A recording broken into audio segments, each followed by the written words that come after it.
When it comes to sales, the words and the phrases that you say make a huge difference whether or not you make the sale. So in this video, we're going to talk about words and phrases that you can say that will either kill the sale or help you make the sale. And if you like this video, please do me a huge favor and hit the like button and the subscribe button to see more videos like this.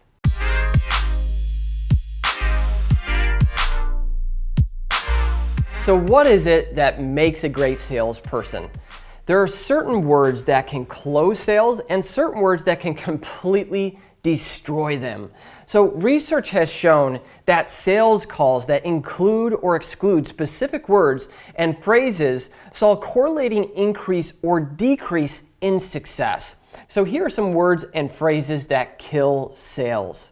One is we provide or I provide the following. So when you're talking about your services, it's great to let your prospects know that working with you would be a super smart choice, but data shows that the close rates dropped by a whopping 22% when you start using phrases like we provide or I provide and you used it more than 4 times. The takeaway is people hate to be sold, but they love to buy.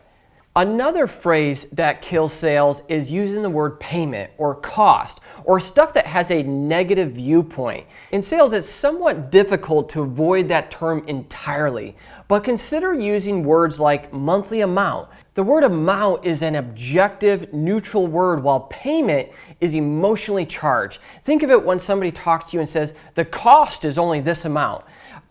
So just changing the words makes a huge difference. You could also use the word investment. If you're a real estate agent talking to a home buyer, you could say when you invest in a home like this. So just changing it will also change what they're subconsciously thinking about.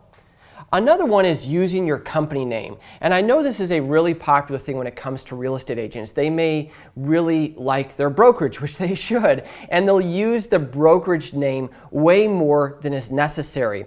People really don't care about who's paying your salary or what company you're working for. They ultimately just want to know that you can get the job done, that you can sell their home.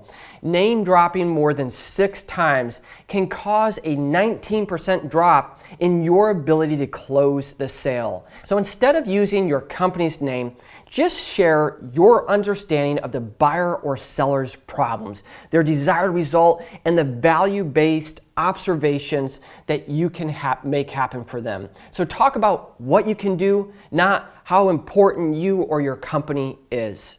So here are some words and some phrases that will help you sell, will help you close more of your sales. So one way to make more sales is to use a money back guarantee or removing the risk with a no risk to you. And this is obviously easier said than done. Obviously there are limitations to how those phrases can be used in certain industries, especially in real estate. But some companies have gotten really creative to avoid repercussions. So for an example, Realty USA offers 100% money back on purchased homes. This is huge in my opinion. And if buyers aren't satisfied with a home after they buy it, the company will buy it back for 100% of the purchase price paid. So the CEO of the company says, in this age of consumerism, everyone is trying to reduce risk in business transactions. Having 100% money back guarantee will be a real market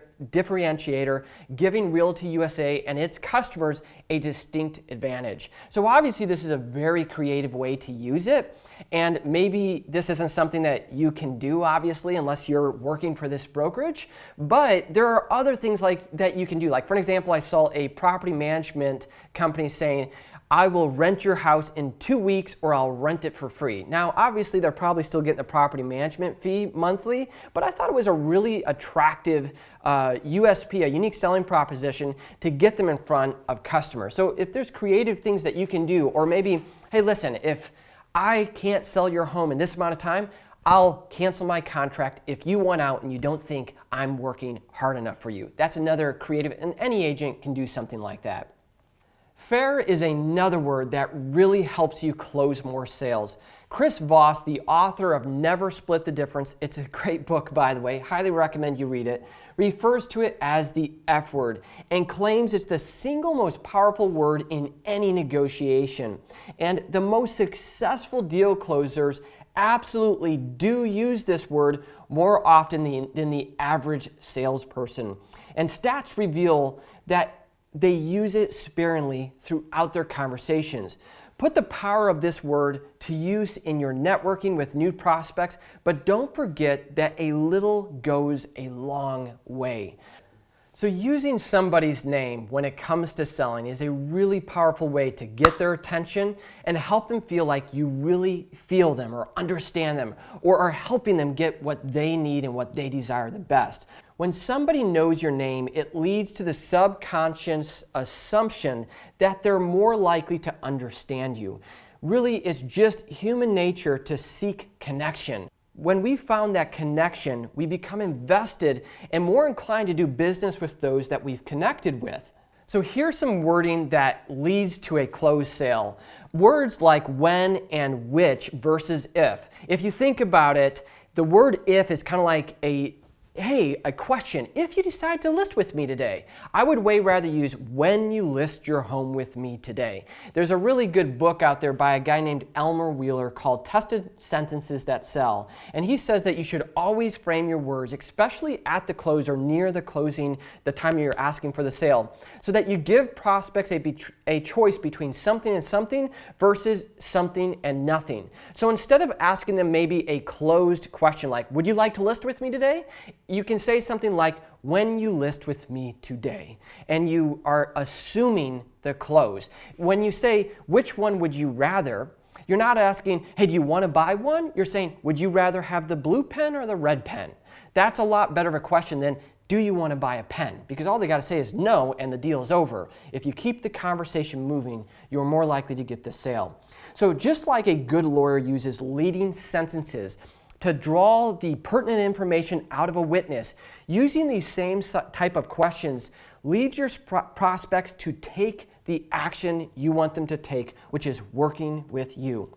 So using if leaves doubt on the table. When you're looking to close the sale, using the words which or when instead takes away that doubt and leads your prospects to work with you. So let's talk about the difference between using questions versus exclamations to make sales. So there are two kinds of salespeople. Those who throw huge exclamation marks at the prospects and those who use tactful questions to hook their interest.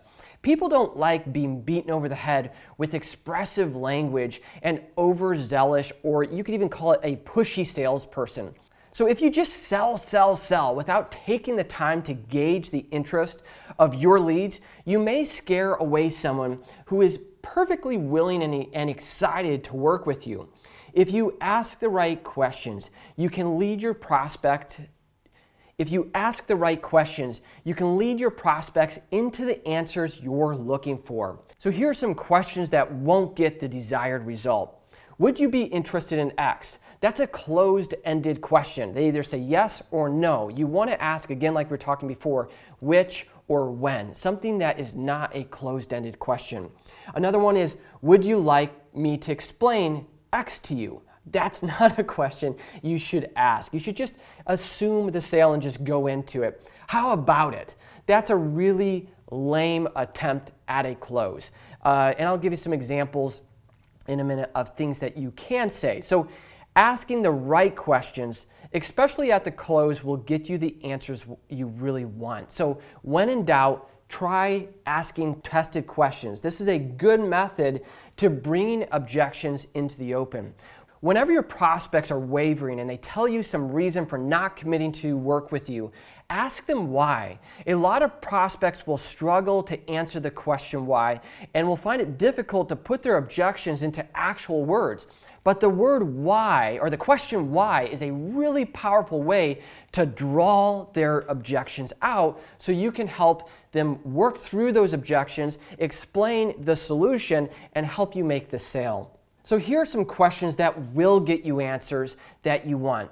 You might be wondering what X is all about, aren't you? Again, that's an assumptive close. So instead of saying, hey, would you like to know about X? You can say, you might be wondering about this beautiful home, aren't you? Or aren't you wondering what the inside of this beautiful home looks like? A great example is years ago, I was working with a buyer. We pulled up to a home and the curb appeal wasn't that great. They're like, I don't even want to go in. And I was new to real estate, and I could have easily used something like, hey, wouldn't you agree it'd be really nice to see the inside of this home before we draw a conclusion? Because maybe it's a diamond in the rough and you can get a really good deal because everyone else is saying the same thing. A little bit longer, but you could use something like that instead of just saying, all right, no problem, let's go to the next home. You like X, don't you? Again, it's an assumptive close. That's neat, isn't it? Again, assuming. Which of these do you prefer? That's using the word which instead of if. When would you like to list your home? Or when do you need to move? When it comes to actually getting somebody to sign a contract, this is the delicate time when you either make or break that sale. So how you actually get them to agree to it, there's a lot of ways that I've seen people do it. There's a lot of ways that have made me feel like, like I didn't like the salesperson because I felt like they were pushing me. So how you ask for that and how you present it is really crucial to your success of getting the listing or making the sale. So let's talk about approvals. And there's other methods outside of approvals. Instead of asking for a signature or sign here, please, or hey, look at this 30-page listing agreement or this contract and sign at the bottom. Getting into that transition can be difficult. So when it comes time for you to close the deal, you actually have to ask your prospect to make a decision to work with you. Otherwise, they'll be left with sitting on the fence and walking away. So signing papers generally makes people nervous, and obviously for good reason. So signing anything means entering into a firm commitment, and plenty of people have made bad or poor choices when it comes to commitments. So instead of saying sign here, consider saying something like, place your approval here, or this is the place to state your approval, or just put your initial here. So those are a few examples. I've even seen salespeople say, are you ready to list your home with me? Are you ready to buy? Or how does that sound for a deal? And they'll put their hand in front of me and I'm like, but it is a really good way to close a sale before you get into a contract. One thing I liked doing back when I was listing homes was to have a really quick one-page sheet with all of the benefits of listing their home with me, and then asking them to sign that this is what I'm going to do for them before I pull out disclosure agreements and a big listing contract, and that really helped. It just was an icebreaker that was a lot easier than a 30-page or a 10-page listing agreement and a bunch of disclosure agreements that somebody had to sign. So other things to think about when it comes to getting the signature. So there are times when words are not enough.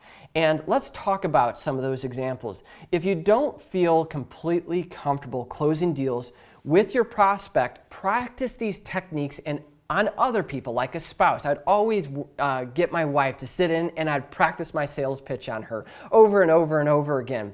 And have people who know you and trust you and ask them for honest feedback. Maybe you don't want to do it with your wife, but maybe find a role-playing partner or another salesperson in your industry. Like real estate agents, it's great to team up with other real estate agents and practice your listing presentation on each other and have them give you constructive feedback to help you feel better, or not feel better, but get better at presenting your sales pitch.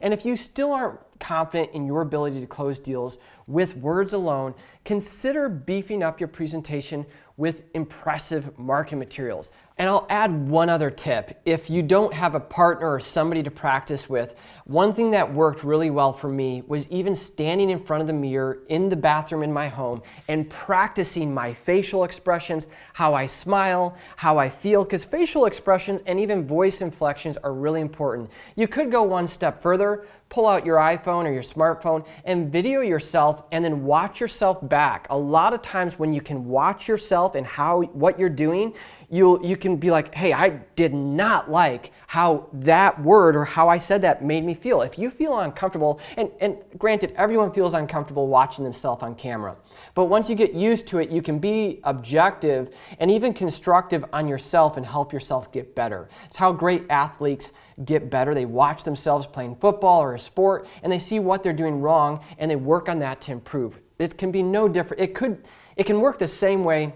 with a salesperson. So hopefully those tips are helpful. And another way to close more sales is to use props like a book. You know, our books do the talking for the sales professional who uses them. You can use our books to bring up talking points, to answer objections, and to bridge the gap between what you claim to offer and convincing your prospects that you actually deliver. So I hope these tips were helpful for you. If you don't have your book, go to authorify.com, check it out. And if you like this video, please do me a huge favor and hit the like button, subscribe to get more videos like this. And if you have any questions or comments, post them in the comment section below. Thanks for watching.